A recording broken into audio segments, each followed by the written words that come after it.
Welcome back to our channel. In today's video, we will guide you through the process of hiding your Snapchat stories and making them visible to friends only. This full guide will show you how to protect your privacy and share your stories exclusively with your trusted friends. Step 1. Open the Snapchat app on your device.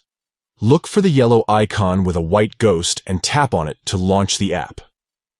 Step 2.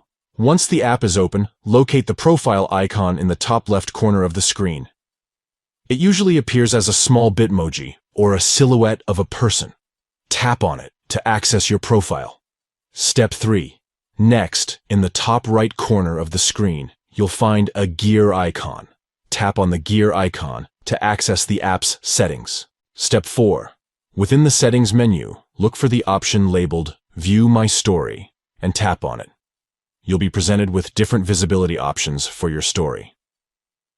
Step 5. Select the Friends Only option to hide your stories and make them visible exclusively to your friends. By following these simple steps, you can ensure that your Snapchat stories are shared only with your trusted friends, maintaining your privacy while still enjoying the fun of sharing moments. Thank you for watching, and we'll catch you in the next video.